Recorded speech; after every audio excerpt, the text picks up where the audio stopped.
بسم الله الرحمن الرحيم تبارك الذي نزل الفرقان على عبده ليكون للعالمين السلام عليكم نذيرا. ورحمة الله وبركاته. بسم الله الرحمن الرحيم. الحمد لله رب العالمين، الصلاة والسلام على رسوله الأمين نبينا محمد بن عبد الله خاتم النبيين والمرسلين وعلى آله وأصحابه أجمعين وعلى من تبعهم بإحسان إلى يوم الدين، وبعد، فأعوذ بالله من الشيطان الرجيم. بسم الله الرحمن الرحيم. وأن المساجد لله فلا تدعوا مع الله أحدا. رب اشرح لي صدري ويسر لي أمري واحلل عقدة من لساني يفقه قولي. اللهم زدنا علما وارزقنا فهما. எல்லாம் வல்ல அல்லாஹ்வை போற்றியும் புகழ்ந்தும் ஆரம்பிக்கின்றேன். எனதருமை இஸ்லாமிய சொந்தங்களே, அல்லாஹுடைய மாபெரும் கிருபையினால் இதுவரை நாம் பார்த்து வந்த அமர்வுகளில், வகுப்புகளில் தௌஹீத் மற்றும் ஷிர்க் சம்பந்தமான விளக்கங்கள் அல்லாஹுடைய மாபெரும் கிருபையினால் நம்முடைய அறிவுக்கு எட்டியது. இதுல ரொம்ப அதிகமாக நாம தௌஹீத் சம்பந்தமாக தெரிஞ்சு வந்திருந்தோம். இந்த தௌஹீத் என்பது அல்லாஹு ரப்புல் ஆலமீன் அவனுக்கு செய்ய வேண்டிய கடமை. அல்லாஹுடைய கடமைகளில் அனைத்து கடமைகளுக்கும் அல்லாஹ் ஒருவனை மட்டுமே நாம் தகுதியானவனாக ஏற்றுக்கொள்வதுதான் தௌஹீதுன்னு தெரிஞ்சுக்கிட்டோம். அது ருபூபியத்தை சார்ந்த தௌஹீதாக இருக்கட்டும், அஸ்மா வ சிஃபாத்தை சார்ந்த தௌஹீதாக இருக்கட்டும், உலூஹியத்தை சார்ந்த தௌஹீதாக இருக்கட்டும், அனைத்து வித கடமைகளிலும் அல்லாஹ்வை மட்டுமே நாம் இறைவனாக, ஒரே ஒருவனாக கருதுவதுதான் தௌஹீதுன்னு புரிஞ்சுக்கிட்டோம். இந்த ருபூபியத், அஸ்மா வ சிஃபாத், உலூஹியத் போன்ற விஷயங்களில், அல்லாஹுடைய கடமைகளில் எந்த ஒரு கடமையாவது அல்லது ஒன்னுக்கும் மேற்பட்ட கடமைகளை கைருல்லாஹ்வுக்கு, அல்லாஹ் அல்லாதவர்களுக்காக நாம எடுத்து வைப்போம் அப்படின்னா அதைத்தான் ஷிர்க் அப்படின்னு புரிஞ்சு வச்சிருந்தோம். அல்ஹம்துலில்லாஹ். ஆக நமக்கு இந்த தௌஹீத் ஷிர்க் சம்பந்தமான ஒரு அர்த்தம் நமக்கு தெரியும். தௌஹீதுனா என்ன, ஷிர்க்னா என்னன்னு நமக்கு அர்த்தம் ரீதியாக பிரிச்சு காட்டுறதுக்கு அல்லாஹ் நமக்கு ஆற்றலை கொடுத்திருக்கான். இதுதான் தௌஹீத், இதுதான் ஷிர்க். இந்த விஷயங்கள் இருந்தா தௌஹீத், இதுல எது இல்லைனாலும், இல்ல எதுவுமே இல்லைனாலும், ஒண்ணு குறைஞ்சாலும் நிறைய குறைஞ்சாலும் அது நமக்கு ஷிர்க்ல தான் கொண்டு போய் முடிக்கும். இதை பத்தி ஓரளவுக்கு தெரிஞ்சு வச்சிருந்த நாம இன்ஷா அல்லாஹ் இன்னைக்கு ஷிர்க் சார்ந்த ஒரு சில அடிப்படையான விஷயங்களை இன்ஷா அல்லாஹ் தெரிஞ்சுக்க இருக்கிறோம். இங்கே பொதுவாக அன்பார்ந்தவர்களே, நம்ம முதல்லயே தெரிஞ்சு வச்சது போலதான் அல்லாஹுடைய கடமைகளில் எந்த ஒரு கடமைய கைருல்லாஹ் எடுத்து வச்சா அது ஷிர்க் ஆயிரும். இங்க இந்த ஷிர்க் சம்பந்தமாக பார்க்கும் பொழுது சில அடிப்படைகள் நாம தெரிஞ்சு வச்சுக்கணும். இந்த அடிப்படைகளை கொண்டு இனி வரக்கூடிய அமர்வுகளில் இன்ஷா அல்லாஹ் நாம எப்படியெல்லாம் ஒரு முஸ்லிமுடைய வாழ்க்கையில் ஷிர்க் வந்திருந்துச்சு, எப்படியெல்லாம் இன்னைக்கு முஸ்லிம்கள் ஷிர்கான கொள்கையில வாழ்ந்துகிட்டு இருக்கிறாங்க, அவங்களுடைய ஷிர்கான கொள்கையை நாம ஏன் ஷிர்கான கொள்கைன்னு சொல்றோம், குர்ஆன் சொன்னால அதை ஷிர்க்குன்னு சொல்லக்கூடிய விஷயங்கள் என்ன இருக்கு, இன்னும் இந்த வாழ்க்கையை வாழ்ந்துகிட்டு இருக்கிற முஸ்லிம்களுக்கு நாம என்ன சொல்லி புரிய வைக்க முடியும், இதை பத்தி இன்ஷா அல்லாஹ் வரக்கூடிய அமர்வுகளை பார்க்க இருக்கிறோம். அதுக்கு அடிப்படையான அமர்வாக இன்ஷா அல்லாஹ் இன்னைக்கான அமர்வு இருக்குது. ஷிர்க் சம்பந்தமான ஒரு சில அடிப்படைகளை பத்தி நாம இன்ஷா அல்லாஹ் தெரிஞ்சுக்கலாம். இதுல முதலாவது அடிப்படையாக நான் சொல்ல விரும்புவது, அல்லாஹ் அல்லாத யாருக்கு இல்ல எந்த ஒரு படைப்புக்கு அல்லாஹ்வுடைய தன்மைகள் ஒண்ணு அல்ல ஒண்ணுக்கு மேற்பட்டது எதை நம்ம கொடுத்தாலும் ஷிர்க் தான். அல்லாஹ் அல்லாத எந்த மனிதனுக்காக இருக்கட்டும், எந்த படைப்புக்காக இருக்கட்டும், அல்லாஹ் அல்லாத எந்த படைப்புக்காவது அல்லாஹ்வுடைய தன்மைகளில் ஒன்று அல்லது ஒன்றுக்கு மேற்பட்டது தன்மைகளை நாம் எடுத்து வைக்கிறோம் அப்படின்னா அதுதான் நாம ஷிர்க்குன்னு சொல்லுவோம். இங்க நான் இத மறுபடியும் ரிப்பீட் பண்ண விரும்புவேன், முஸ்தஹதர் பண்ண விரும்புவேன், மறுபடியும் ரீகால் பண்ண ரிமைண்ட் பண்ண விரும்புவேன். இங்க அல்லாஹ் அல்லாத எந்த மனிதனுக்கு எந்த படைப்புக்கு அல்லாஹ்வுடைய தன்மைகளை கொண்டு போய் கொடுத்தாலும் ஷிர்க்குதான். யாருக்கு கொண்டு போய் கொடுக்கப்படுது, இந்த கொடுக்கப்படக்கூடிய நபர்களின் தரங்களை பொறுத்து ஷிர்கா இல்லையான்னு டிசைட் பண்ணப்படுறது கிடையாது. ஏன்னா இன்னைக்கு மனிதர்கள் நபிமார் வணங்கிட்டு இருக்காங்கல்ல, நபிமார்களை இன்னைக்கு வணங்கிட்டு இருக்காங்க. நம்ம நபி ஸல்லல்லாஹு அலைஹி வஸல்லம் அவங்களே இறைவனாக மக்கள் பார்த்தாங்க. அன்னைதான் சொல்லி கொடுத்தேன், ஒரு சில மக்களுடைய கொள்கையாக இருக்குது நபி ஸல்லல்லாஹு அலைஹி வஸல்லம் தான் அல்லாஹ்வாக இருந்தாங்க. அரிசுக்கு மேல நபி தன்னையே பார்த்தாங்க. அரிசுக்கு மேல எந்த இறைவன் உயர்ந்திருக்கிறானோ அந்த இறைவன் தான் மதீனால முஸ்தபாவாக வந்திருக்காங்க. இப்படிப்பட்ட கொள்கைகள் நம்மள போல முஸ்லிம்களுடைய கொள்கைகளாக இருக்கின்றது பார்க்க முடியுது தெளிவாக. ஒண்ணு இங்க புரிஞ்சிக்கணும், எப்படி நம்ம நபிய மக்கள் இறைவனாக பார்த்துக்கிட்டு இருக்கிறாங்களோ அதே போல மத்த நபிமார்களையும் கருதிக்கிட்டு இருக்கிறாங்க. அதையும் தெரிஞ்சுக்கிட்டும் ஈசா அலைஹிஸ்ஸலாமை இன்னைக்கு கிறிஸ்தவர்கள் இறைவனாக பார்க்கிறாங்க. யூதர்கள் உஸைர் அலைஹிஸ்ஸலாமை இறைவனுடைய குழந்தையாக பார்க்கிறாங்க. இன்னும் நிறைய மக்கள் நபிமார்களை சார்ந்த ஃபித்னாக்கள்ல இருந்திருக்கிறாங்க, மூழ்கி இருந்திருக்கிறாங்க. ஒரு சில மக்கள் மலக்குமார்களை இறைவனாக பார்க்கிறாங்க. ஒரு சில மக்கள் அல்லாஹ்வுடைய மற்ற படைப்புகளான நெருப்பை இறைவனாக பார்க்கிறாங்க, சூரியனை இறைவனாக பார்க்கிறாங்க, சந்திரனை இறைவனாக பார்க்கிறாங்க. ஒரு சில மக்கள் நமக்கு தெரிஞ்ச பெரிய ஷிர்க் பண்ணக்கூடியவங்க சிலைகளை, கல்ல, மண்ணை, மரத்தை, இப்படி எது எல்லாம் கிடைக்குதோ, இன்னும் விலங்குகள் இருக்கு, பாம்பு இருக்குது, தேல் இருக்குது, மாடு இருக்குது, இப்படி எது எதையெல்லாம் ஒரு மனிதன் அவனுக்கு விருப்பமா எடுத்துக்கிறானோ அதை இறைவனாக கொண்டு போய் நிப்பாட்டிடுறான். ஆக இறைவன் அப்படின்ற ஒரு வார்த்தைக்கு வேல்யூவே தெரியாதவர்களாகத்தான் இன்னைக்கு மனிதர்கள் வாழ்ந்துகிட்டு இருக்கிறாங்க. மனிதர்களை விடுங்க, முஸ்லிம்கள் இன்னைக்கு அப்படிதான் வாழ்ந்துகிட்டு இருக்கிறாங்க. அந்த இறைவன்ன்ற வார்த்தை எவ்வளவு மகிமை வாய்ந்தது, அது யாருக்கு தகுதியானது, இது நிறைய மக்களுக்கு தெரியல. இதனாலேயே சொல்லப்படுறது, அல்லாஹ் அல்லாத நீங்க யாருக்கு அல்லாஹ்வுடைய தன்மைகளை கொடுத்தாலும் ஷிர்க் தான். அப்படி நபிமார்களுக்கு அல்லாஹ்வுடைய தன்மையை கொடுத்தா ஷிர்க் ஆகாது அப்படின்னா கிறிஸ்தவர்கள் அல்லாஹ் ஏன் காஃபிர்னு சொல்லணும் குர்ஆன்ல? புரியுதா? கிறிஸ்தவர்களை அல்லாஹ் ஏன் குர்ஆன்ல காஃபிர்னு சொல்லணும்? கிறிஸ்தவர்கள் என்ன தப்பு பண்ணிட்டாங்க? அவங்க பண்ண தப்பு என்ன? ஈசா அலைஹிஸ்ஸலாமை கடவுளாக பார்க்கிறாங்க, இறைவனின் குழந்தையா பார்க்கிறாங்க. மரியம் அலைஹிஸ்ஸலாமை அவங்க கடவுளாக பார்க்கிறாங்க. இதையெல்லாம் நமக்கு எப்படி புரிஞ்சிக்க முடியுது? நபிமார்களை மக்கள் அல்லாஹ்வுடைய தன்மைகளுக்கு உரிமையாளர்களாக பார்க்கிறாங்க அப்படின்னாலுமே ஷிர்க் தான். இங்க நபிமார்கள் நிக்க வைக்கப்பட்ட ஷிர்க் கிடையாது. இந்த கல்லையும் மண்ணை வணங்கின மட்டும்தான் ஷிர்க் அப்படின்னா அது நமக்கு சொல்லி கொடுக்கப்படல. முதல் அடிப்படை புரிஞ்சிக்கணும், அல்லாஹ்வுடைய தன்மைகள் அல்லாஹ்வை தவிர்த்து எந்த படைப்புக்கு கொடுக்கப்பட்டாலும் சரி, அந்த தன்மைகள் அல்லாஹ்வுடைய எல்லா தன்மையாக இருக்கட்டும், இது அல்லாஹ்வுடைய ஒரே ஒரு தன்மையா இருக்கட்டும், ஒரே ஒரு தன்மையை கொடுத்தாலும் ஷிர்க் தான். அல்லாஹ்வுடைய ஒட்டுமொத்த தன்மைகளை கொண்டு போய் நாம இங்க கொடுத்தாலும் நம்பினாலும் ஷிர்க் தான். புரியுதா? இதுதான் முதல் கட்ட கடமையாக நானும் நீங்களும் புரிஞ்சுக்கணும். அல்லாஹ்வுடைய கடமைகள் அல்லாஹ் அல்லாத யாருக்கு கொடுக்கப்பட்டாலும் அது என்னவா இருக்கு? ஷிர்காக இருக்கு. அல்ஹம்துலில்லாஹ். அடுத்து இந்த இரண்டாவது அடிப்படையாக ஷிர்க் சம்பந்தமான இரண்டாவது அடிப்படையாக நாம் புரிஞ்சு கொள்ள வேண்டியது, மக்கள் இன்னைக்கு புரிஞ்சு வச்சிருக்கிறாங்க, முஸ்லிம்களே கூட புரிஞ்சு வச்சிருக்கிறாங்க, அல்லாஹ்வை ஒட்டுமொத்தமா புறக்கணிச்சிட்டு கைருல்லாஹ்வை ஒட்டுமொத்தமா ஆதரிக்கிறது ஷிர்க்னு நினைக்கிறாங்க. அல்லாஹ்வை ஒட்டுமொத்தமா விட்டுட்டு அல்லாஹ் அல்லாத படைப்புகளை முழுமையா சார்ந்திருக்கிறது ஷிர்க். அல்லாஹ்வையும் வணங்கிட்டு இவங்களையும் வணங்கினா ஷிர்க் இல்ல அப்படின்ற கொள்கைகள்ல இன்னைக்கு நிறைய முஸ்லிம்கள் இருந்துகிட்டு இருக்கிறாங்க.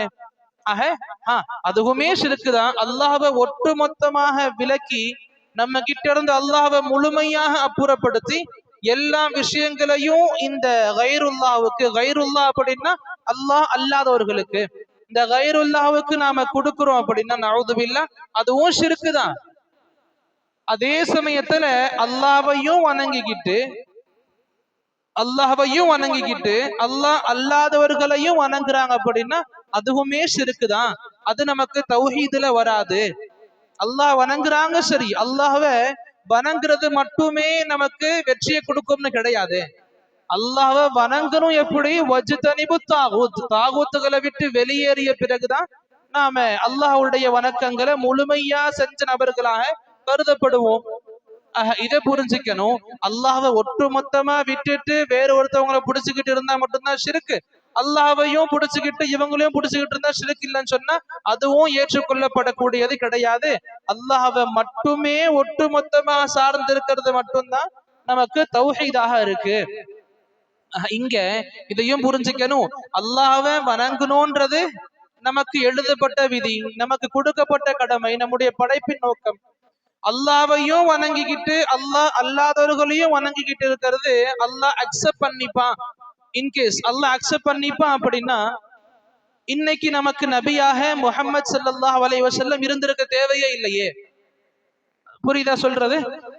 நமக்கு அல்லாஹ்வையும் வணங்கிக்கிட்டு அல்லாஹ் அல்லாதவர்களையும் வணங்குறது இஸ்லாமா இருந்திருந்தா இன்னைக்கு முஹம்மதுன்ற ஒரு நபர் நமக்கு ரசூலுல்லாஹ்வே இருந்திருக்கணும். ஈசா அலைஹிஸ்ஸலாம் இருந்துட்டு போயிருந்திருப்பாங்க. ஏன் சொல்லப்படுறது இப்படி? நம்ம நபி அனுப்பப்பட்ட நோக்கம் என்ன? அது ஒரு பக்கம். நம்ம நபி எந்த மக்களுக்கு அனுப்பப்பட்டாங்க? உலக மக்கள் அனைவருக்குமே நபியா இருக்கிறாங்க. ஆனா குறிப்பிட்ட மக்களுக்கு முதல்ல அனுப்பப்பட்டாங்கல்ல. குறைஷியர்கள்ல இருந்து தேர்ந்தெடுத்து நபியே நீங்க சொல்லுங்க,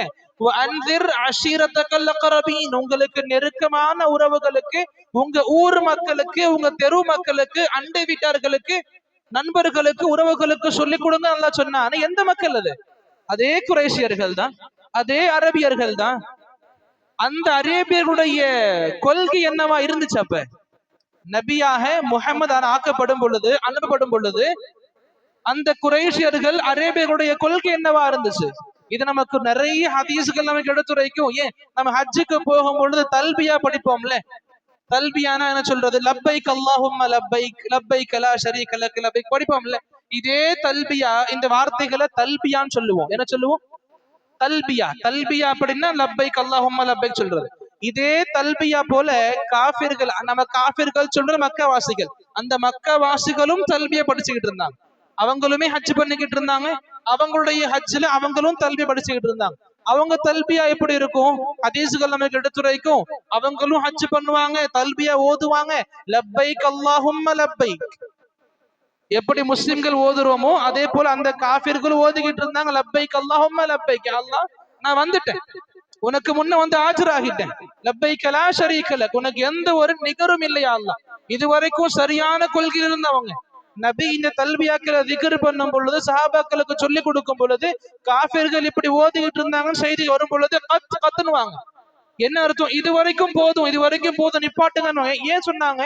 இது வரைக்கும் தௌஹீதி வார்த்தைகள் நிரம்பி இருந்துச்சு. ஆனா இதோட முடிச்சுக்கலையே. தல்பியாக்களை கொஞ்சம் அவங்க எப்படி கொண்டு போனாங்க? லா ஷரீக லக் இல்லா ஷரீகன் ஹுவ லக், எந்த ஒரு நிகரும் கிடையாது ரப்பே உனக்கு, ஒரே ஒரு ஷரீக்கை தவிர. எதுக்கு ஒரே ஒரு ஷரீக்குன்னு சொல்லணும்? அவங்களுடைய வாழ்க்கையில ஒவ்வொரு கோத்திரத்தினருக்கும் ஒவ்வொரு சிலை இருந்துச்சு. இது எப்படி புரிஞ்சுக்கலாம் அப்படின்னா, நம்ம மக்கள் சொல்றாங்க எங்களுடைய குல தெய்வம், ஒவ்வொரு குலத்துக்கும் ஒரு தெய்வம், ஒவ்வொரு குடும்பத்துக்கும் ஒரு தெய்வம். இதே போல அந்த மக்கள் ஃபாலோ பண்ணிக்கிட்டு இருந்தாங்க, அந்த மக்கள் வச்சுக்கிட்டு இருந்தாங்க. ஒவ்வொரு கோத்திரத்தினருக்கு ஒரு சிலைய தன்னுடைய ஷரீக்காக கொண்டு இருந்தாங்க. அந்த ஒவ்வொரு கோத்திரத்தினரும் அந்த சிலைய முன்னோக்கி சிலையை நினைச்சு அல்லாஹ் கிட்ட தல்பியா படிப்பாங்க. அல்லாஹ் நான் வந்துட்டேன், உனக்கு நிகரே கிடையாது, இந்த ஒரே ஒரு சிலையை தவிர. இந்த ஒரு சிலை கூட உனக்கு நிகர் இல்லை. உன்னுடைய சக்திக்கு மீறிய சக்திகள் சிலைகளுக்கு இல்லை. உன்னுடைய சக்தியை போலவே அதுவும் கிடையாது, உன்னுடைய சக்திக்கு கீழே அதுவும் கிடையாது. எதுக்காக இருக்கு அப்படின்னா, தம்லிகுஹு வமா மலக், இதுக்கு எந்த ஒரு ஆதிக்கம் கிடையாது. எது எது எல்லாம் உன்னுடைய ஆதிக்கத்துல இருக்கோ எல்லாமே இந்த சிலைகளுக்குள்ள இருக்கு. நம்பல நாங்க. என்ன சொன்னாங்க? தம்லிகுஹு வமா மலக், இந்த சிலைகளுக்கு என்ன ஆதிக்கம் இருக்கோ அதுவுமே உனக்கு கீழே தான் இருக்கு. உன்னுடைய கட்டுப்பாட்டுக்குள்ளதான் சிலையும் இருக்கு. இந்த சிலையுடைய ஆதிக்கம் உன்கிட்ட தான் இருக்கு. இந்த சிலை எங்களுக்கு என்னென்ன செஞ்சு கொடுக்குமோ எல்லாம் யா அல்லாஹ் உன்னுடைய அனுமதியோடு செஞ்சு கொடுக்குது. என்ன நம்பிக்கிட்டு இருந்தாங்க? யா அல்லாஹ் உன்கிட்ட இருந்து எங்களுக்கு வாங்கி கொடுக்குது, உன்கிட்ட இருந்து எங்களுக்கு வாங்கி கொடுக்குது. அல்லாஹ் இப்படிப்பட்ட கொள்கை உள்ள மக்களுக்கு தான் முஹம்மது நபியா அனுப்புனா ஸல்லல்லாஹு அலைஹி வஸல்லம். புரியுதா? அந்த மக்கள் இறைவனை ரொம்ப நல்லா வணங்கிட்டு இருந்தாங்க. நேத்து முந்தானது சொல்லி கொடுத்தனே, அல்லாஹ் சொல்லுவான், குர்ஆன் நமக்கு சாட்சியா இருக்கு. அந்த குறைஷியர்கள் மக்காவுடைய காஃபிர்களாக சித்தரிக்கப்படக்கூடிய அந்த மக்கள், அல்லாஹ் சொல்லுவான் குர்ஆன்ல, குர்ஆன் நமக்கு எடுத்துரைக்கும், இதா ரகிபு ஃபில் ஃபுல்க், அவங்க கப்பல்ல பயணம் செய்யும் பொழுது, கடல்ல பயணம் செய்யும் பொழுது, ஏதாச்சும் கடலுடைய அலைகள் பெருசா வருது, கப்பல் மூழ்கிற மாதிரி இருக்கு அப்படின்னா, அவங்க தஅவுல்லாஹ முஹ்லிஸீன லஹு தீன், அல்லாஹ் ஒருவரை மட்டுமே முஹ்லிஸாக வணங்குவாங்க. அல்லாஹ் ஒருவனை மட்டுமே வணங்குவாங்க. எல்லாத்தையும் தூக்கி போட்டுருவாங்க. எந்தெந்த சிலைகள் அவங்க நினைச்சுக்கிட்டு இருந்தாங்களோ தன்னுடைய கோத்திரத்தினுடைய சிலையாக, எந்த சிலை கிட்ட போக மாட்டாங்க. அல்லாஹ் ஒருத்தனை கிட்ட கையை நீட்டி நின்றுவாங்க. யா அல்லாஹ் நீ தான் காப்பாற்றணும். அல்லாஹ் பிறகு அவங்கள கரை ஒதுக்குனா இதாக முஸ்லிகூன், மறுபடியும் அதே ஷிர்க்ல போய் அவங்க மூழ்கிடுவாங்க. அல்லாஹ் இங்க சொல்லி கொடுக்க, அந்த மக்கள் இறைவனை அல்லாஹ்வை ரப்பாக அக்செப்ட் பண்ணிக்கிட்டு இருந்தாங்க, அல்லாஹ் வணங்கிட்டு இருந்தாங்க. அல்லாஹ் தஆலா இந்த மக்களை கூட முஷ்ரிக்னு சொல்லி கொடுக்கிறான் அப்படின்னா புரிஞ்சிக்கணும். அல்லாஹ்வையும் வணங்கிக்கிட்டு மறுபக்கம் இந்த சிலைகளை, அல்லாஹ் அல்லாத விஷயங்களை வணங்கிட்டு இருந்தா அல்லாஹ் அதையுமே தனக்கான மார்க்கமாக அக்செப்ட் பண்ணிக்க மாட்டான். அல்லாஹ்வுடைய மார்க்கம்னா எது? அல்லாஹ் ஒருவனை மட்டுமே எல்லா நிலைகளிலையும் சார்ந்திருக்கு. அல்லாஹ் ஒருவன் தான் என்னுடைய அனைத்து நிலைமைகளுக்கும் ஒரே நாயனா இருக்கிறான், ஒரே இறைவனாக இருக்கான். அது எவ்வளவு பெரிய கஷ்டமா இருந்தாலும் சரி, எனக்கு எவ்வளவு பெரிய சுகமாக இருந்தாலும் சரி, அந்த ஒருவன் கிட்டதான் போவேன். கஷ்டமாக இருக்கா, யா அல்லான்னு அழுது கூப்பிடு, அவனை மட்டும்தான். சந்தோஷம் அதிகமா இருக்கா, அல்ஹம்துலில்லாஹ் சொல்லுவேன், அவனை மட்டும்தான். என்னுடைய எல்லா வாழ்வுமே முழுக்க முழுக்க அவனை சார்ந்த ஒன்னாகத்தான் இருக்கணுமே தவிர, அல்லாஹ்வையும் வணங்கிக்கிட்டு இங்க எங்கேயும் வணங்கிட்டு இருக்கிறது அல்லாஹ்வுடைய மார்க்கம் அது கிடையாது. இங்க நாம அந்த மக்காவுடைய முஷ்ரிக்குகளை ஒப்பிட்டு பார்க்கும் பொழுது மறுபடியும் கொஞ்சம் அதை நினைச்சு பாருங்க. நம்ம முஸ்லிம்கள் நிறைய பேர் இருக்கிறாங்க, அந்த மக்காவுடைய முஷ்ரிக்குகள் ஆபத்துக்கு வரும் பொழுது எல்லாத்தையும் விட்டுட்டாங்க, அல்லாஹ் அல்லாஹ்னு சொல்லிக்கிட்டு இருந்தாங்க. இன்னைக்கு நம்ம முஸ்லிம்கள் ஆபத்து வரும் பொழுது அல்லாஹ் விட்டுடுறாங்க, யா கௌஸ் யா தர்காக்களுடைய வாசகங்களை சொல்லிக்கிட்டு இருக்கிறாங்க, வலிமாவுடைய பெயர்களை உச்சரிச்சுக்கிட்டு இருக்கிறாங்க. நல்லபடியா புரிஞ்சிக்கணும் அன்பார்ந்தவர்களே, அல்லாஹ்வுடைய தௌஹீத்ன்றது வெறும் 5 வேளை தொழுகிறதுல இல்ல, வெறும் இந்த மாத நோன்புல கிடையாது, வெறும் ஜகாத்துகளை கொடுக்கறதுல கிடையாது, வெறும் ஹஜ் பண்றதுல மட்டும் கிடையாது. அல்லாஹ்வுடைய தௌஹீத், அல்லாஹ்வுடைய கடமைகள் எது எது அவனுக்கு இருக்குதோ, அவனுடைய உரிமையாக எது எது இருக்குதோ எல்லாத்துலயும் அவனை மட்டுமே நாம தனித்தவனாக நம்புறதுதான் அல்லாஹ்வுடைய தௌஹீதாக நமக்கு சொல்லி கொடுக்கப்படுது. ஆக 2 அடிப்படைகள் தெரிஞ்சுக்கிட்டோம், ரைட்? அடுத்து 3வதாக நம்ம இதையும் புரிஞ்சிக்கணும். மக்கள் இன்னைக்கு புரிஞ்சுக்கி வச்சிருக்கிறாங்க, யார அழைக்கிறோமோ, அதாவது யார அல்லாஹ் அல்லாத எந்த ஒரு படைப்பை, எந்த ஒரு வலிய, எந்த ஒரு நபி, எந்த ஒரு மலக்கு, எந்த ஒரு கபர் யாரு அழைக்கிறோமோ அவங்களுக்கு அல்லாஹ்வுடைய எல்லா சக்திகளும் இருக்குன்னு நம்பி அழைச்சா மட்டும்தான் ஷிர்க்கு. எப்படி? நான் தர்காவுடைய வழிபாடு பண்ணிக்கிட்டு இருக்கேன், நவுதுபில்லா, நான் தர்காவுல போய் இந்த மாதிரி துவாக்கள் கேட்டுக்கிட்டு இருக்கேன், என்னுடைய நம்பிக்கை எப்படி இருந்தா ஷிர்கான்? அல்லாஹ்க்கு இருக்கிற எல்லா தன்மைகளும் இந்த கபர்ல உறங்கிட்டு இருக்கிற, இந்த கபர்ல அடங்கி இருக்கிற இந்த வலிக்கு இருக்குது நம்பினாதான் ஷிர்கான். அல்லாஹ்வுடைய எல்லா தன்மைகளும் இவருக்கு இருக்குன்ற நம்பினா மட்டும்தான் ஷிர்கான். நாங்க அப்படி நம்பலையே, அல்லாஹ் கிட்ட இருந்து வாங்கிதான் கொடுக்கிறார். எப்படி இந்த மக்கத்து முஷ்ரிக்கீன்கள் நம்பிக்கிட்டு இருந்தாங்க அல்லாஹ் கிட்ட வாங்கி கொடுக்குறாங்க, இவங்களும் அல்லாஹ் கிட்ட வாங்கிதான் கொடுக்குறாங்க, அல்லாஹ் கிட்ட என்னுடைய தேவைகளை வாங்கிதான் கொடுக்குறாங்க. இந்த ஒரு கொள்கையில போனா ஷிர்க்கு கிடையாதுன்னு சொல்லுவாங்க. புரிஞ்சுக்கணும். மறுபடியும் அதே விஷயங்கள் தான். அல்லாஹ் ரப்புல் ஆலமீன் அவனுடைய தன்மைகள் எல்லாமே இருக்கு நம்பிட்டீங்கன்னா அது ஷிர்க்குடைய உயர்ந்த தரம், அது எந்த ஒரு மாற்று கருத்தும் இல்லை. அல்லாஹ்வுடைய தன்மைகள் எதுவுமே இல்லை இவங்களுக்கு, அல்லாஹ் கிட்ட இருந்து தான் வாங்கி கொடுக்குறாங்க அப்படின்னாலுமே ஷிர்க்கு தான். இதுலயும் கருத்து மாற்றங்கள் இல்ல. மக்களுடைய புரிதல்ல அது ஷிர்க்குன்னு இருக்கு, இது ஷிர்க் இல்லைன்னு இருக்கு. புரியுதா? நாம நல்லா விளங்கிக்கணும். இந்த மூணாவது விஷயத்திலையும் கூட அல்லாஹுடைய தன்மைகள் எல்லாமுமே ஒருத்தர் இருக்கு நம்பினாலும் ஷிர்க்குதான். அல்லாஹுடைய தன்மைகள்ல ஒண்ணு இருக்கு நம்பினாலும் ஷிர்க்குதான். அல்லாஹ் கிட்ட இருந்து வாங்கி கொடுக்குறாங்கன்னு இருக்கிற தலைப்பு, இதுவுமே ஷிர்க்குதான். ஏன்? அல்லாஹ் ரப்புல் ஆலமீன் இது சம்பந்தமாக நமக்கு அழகா சொல்லி கொடுத்திருப்பான். சூரத்து ஸுமருடைய ஆரம்ப வசனங்கள்ல அல்லாஹ் சொல்லுவான், அலா லில்லாஹி அத்தீனுல் ஹாலிஸ். நல்ல கவனமாக கேட்டுக்கொள்ளுங்கள். அல்லாஹ்வுடைய வார்த்தை அலா, கவனமாக கேளுங்கள். செவிகளை திறந்து கொள்ளுங்கள், மனக்கதவுகளை திறந்து கொள்ளுங்கள், ரொம்ப கவனமாக கேளுங்க. லில்லாஹி அத்தீனுல் ஹாலிஸ், தூய்மையான மார்க்கம் தான் அல்லாஹ்வுடையது. நீங்க பின்பற்றுறீங்க இஸ்லாம்னு சொல்லிக்கிட்டு இருந்தா அல்லாஹ்வுடையது கிடையாது. அல்லாஹ் எதை சொல்லி இருக்கானோ என்னுடைய மார்க்கம்னு சொல்லி அந்த மார்க்கத்தை பின்பற்றுறதுதான் அல்லாஹ்வுடைய மார்க்கத்தை பின்பற்றுவர்களாக கருதப்படுவாங்களே தவிர, இன்னைக்கு இஸ்லாம்ன்ற போர்வையை போர்த்துக்கிட்டு மக்கள் பண்ணக்கூடிய எல்லாமுமே இஸ்லாமான காரியங்கள் கிடையாது. இத புரிஞ்சுக்கணும். முதல்ல அல்லாஹ் சொல்லி கொடுப்பான், அலா லில்லாஹி அத்தீனுல் ஹாலிஸ். அல்லாஹ் பிறகு சொல்லி கொடுப்பான், வல்லதீன தகது மின் தூனிஹி அவுலியா.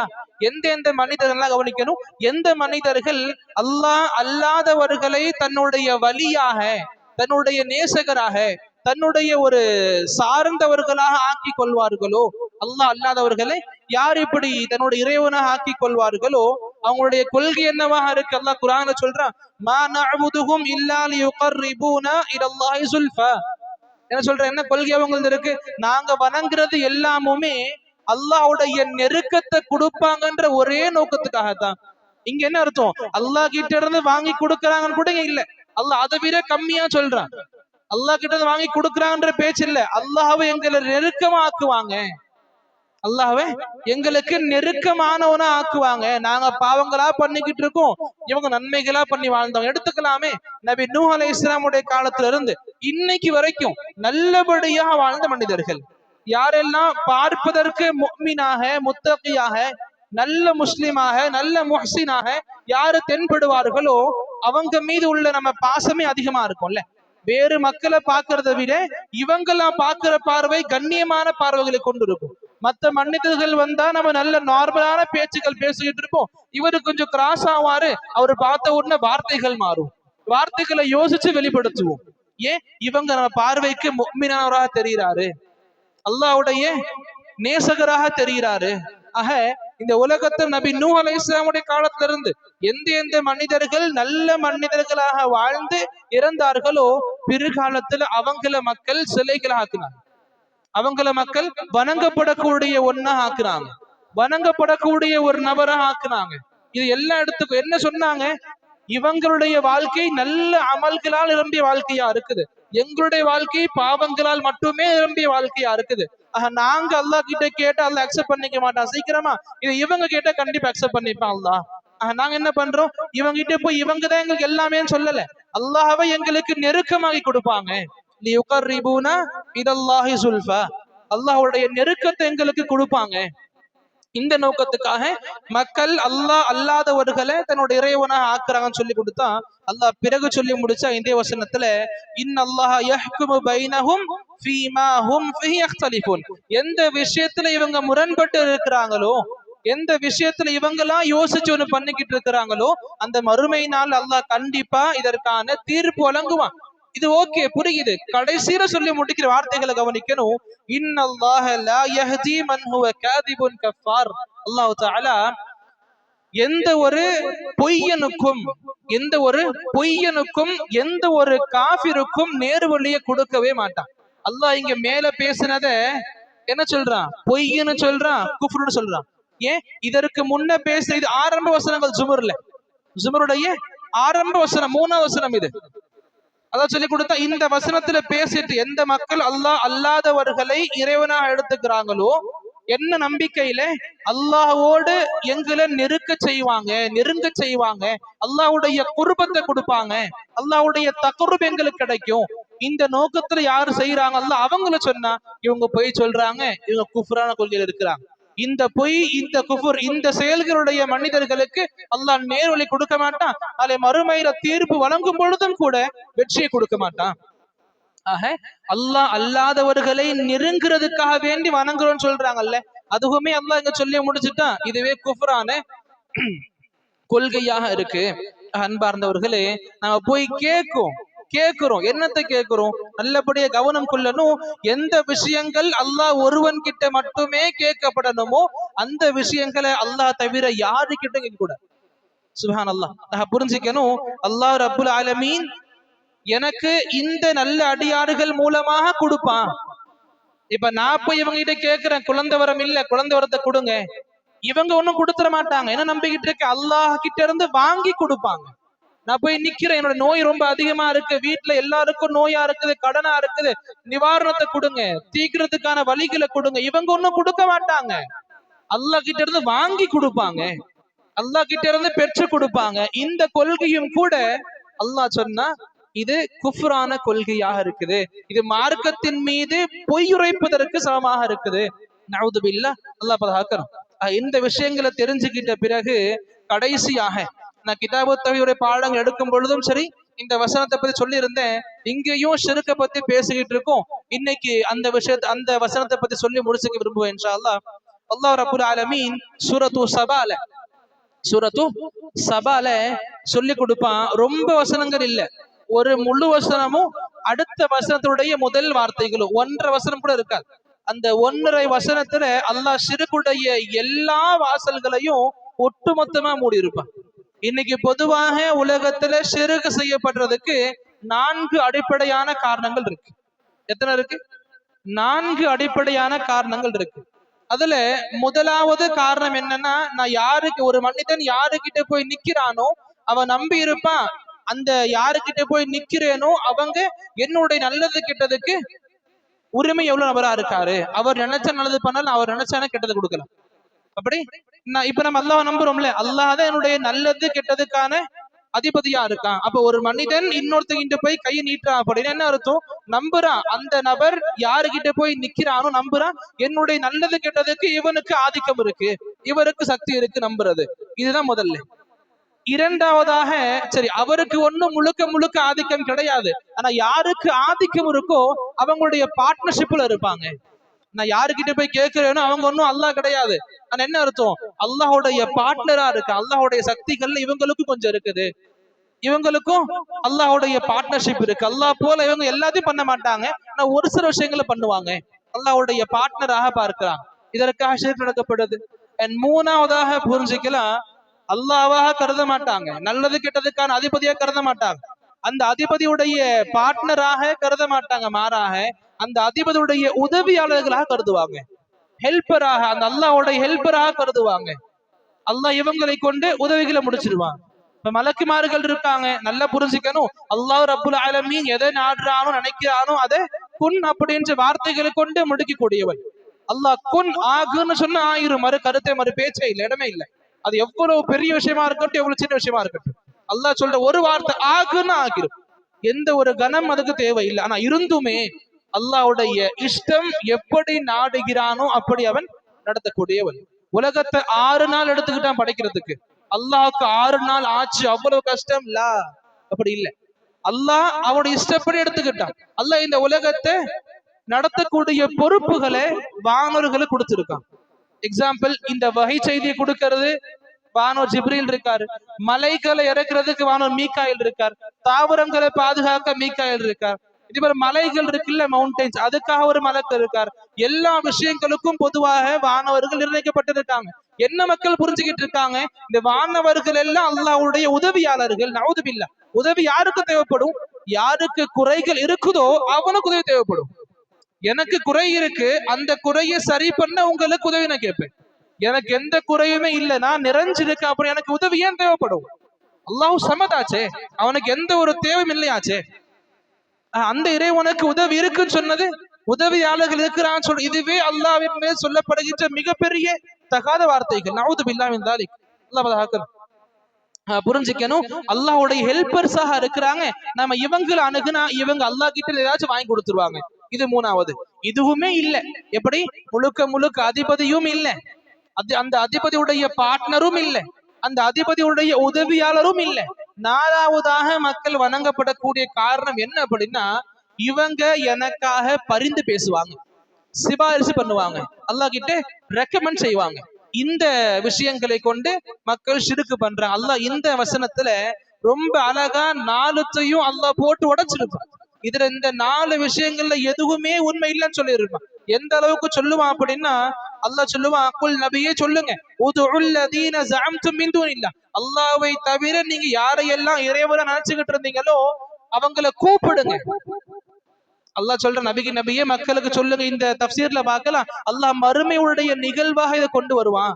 மறுமையில அல்லாஹ் சொல்லுவா, நபியே அந்த மக்களை கூப்பிடுங்க, யார் யாரெல்லாம் ஷிர்க் பண்ணாங்களோ கூப்பிடுங்க, கூப்பிட்டு சொல்லுங்க. அல்லாஹ் பேச மாட்டான், அல்லாஹ் அவங்க கிட்ட நேரடியா பேச மாட்டான். அல்லாஹ் நபியை நீங்க சொல்லுங்க, அவங்க கிட்ட யார் யாரெல்லாம் அவங்க ஷிர்கா பண்ணிக்கிட்டு இருந்தாங்க அவங்க வர சொல்லுங்க. அல்லாஹ் பிறகு சொல்லி கொடுப்பான் அந்த இடத்துல, லா யம்லிகூன மித்கால தர்ரத்தின் ஃபீ ஸமாவாத்தி வலா ஃபில் அர்த், இந்த வானங்கள்லயும் சரி பூமியிலையும் சரி எந்த ஒரு ஆதிக்கமும் அவங்களுக்கு கிடையாது. எந்த ஒரு ஆதிக்கம், அது கொஞ்சம் பெரிய வார்த்தை. அல்லாஹ் சொல்லி முடிச்சா மித்கால தர்ரா, எந்த ஒரு தூசியை கூட இவர்களால் அசைக்க முடியாது. ஒரு தூசியினுடைய ஆதிக்கம் கூட இவங்களுக்கு கிடையாது. யாருக்கு? யாரையெல்லாம் இன்னைக்கு மக்கள் கடவுளாக பார்க்கிறாங்களோ, அல்லாஹ்வை தவிர இன்னைக்கு யாரெல்லாம் வணங்கப்பட்டுகிட்டு இருக்கிறாங்க, அவங்களுக்கு இந்த வானங்கள்லயும் சரி பூமியிலையும் சரி எந்த ஒரு தூசிக்கும் கூட சக்தி கிடையாது. அப்ப முடிஞ்சு போச்சு. நல்லது கெட்டதெல்லாம் மிக பெருசு. ஒரு தூசி சம்பந்தமான ஆதிக்கம் கூட அவங்களுக்கு இல்லைன்னு சொல்லி முடிச்சுட்டான். செகண்ட் என்ன இருந்துச்சு? எந்த வழிகள்ல மக்கள் ஷிர்க் பண்ணிக்கிட்டு இருந்தாங்க? இரண்டாவது காரணமாக இருந்தது ஜி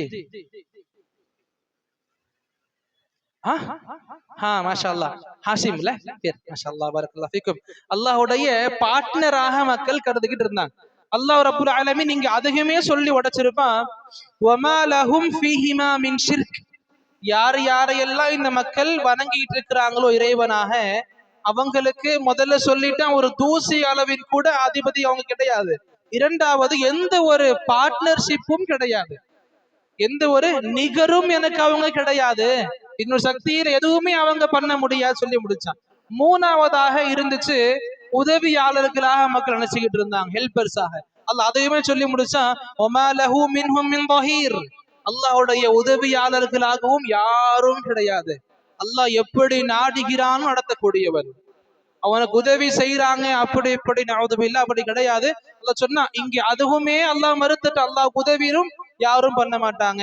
கடைசியாக ஷஃபாஅத்துக்காக சிபாரிசுக்காக மக்கள் பண்ணிக்கிட்டு இருக்காங்க ஷிர்க். அல்லாஹ் அதையும் சொல்லி கொடுத்தா, வலா தன்ஃபஉ அஷ்ஷஃபாஅத்து இன்தஹு இல்லா லிமன் அதின லஹ், அல்லாஹ் யாருக்கு நாடுகிறானோ யாரு நாடுகிறானோ அவங்கள தவிர யாருமே சிபாரிசும் பண்ணிட முடியாது. ஆக இந்த கபர்ல இருக்கிறவங்க உண்மையிலேயே வலிமார்களாகவே இருக்கட்டும், அவங்க கண்டிப்பாக சிபாரிசு பண்ணக்கூடிய தகுதி வாய்ந்தவர்களாகவே இருக்கட்டும். யாருக்கு சிபாரிசு பண்ணுவாங்க?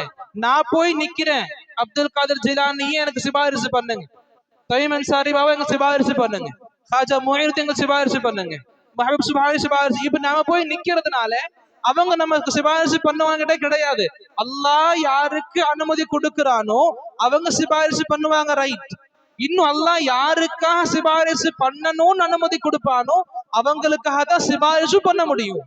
இப்ப அப்துல் காதர் ஜிலானி வருவாங்க, அல்ஹம்துலில்லாஹ், நல்ல மனிதர், நல்ல வாழ்ந்தவங்க, முவஹிதான வாழ்க்கை வாழ்ந்து போனவங்க, ஷேக் சுப்ஹானல்லாஹ், அவங்க வருவாங்க. அல்லாஹ் அவங்களுக்கு பொறுப்பை கொடுக்கறான், வாய்ப்பை கொடுக்கறான் சிபாரிசு பண்றதுக்கு. யாருக்கு சிபாரிசு பண்ணுவாங்க? அவங்க கிட்ட போய் கேட்டுக்கிட்டு இருக்க, அவங்களுக்காக பண்ண மாட்டாங்க. யாருக்கு பண்ணுவாங்க? அல்லாஹ் சொல்லுவான் இவங்களுக்காக பண்ணுங்க, நீங்க சிபாரிசு நீங்க பண்ணுங்க, அல்லாஹ் சொல்லுவான் இவங்களுக்காக பண்ணுங்க, அல்லாஹ் சொல்லுவான்.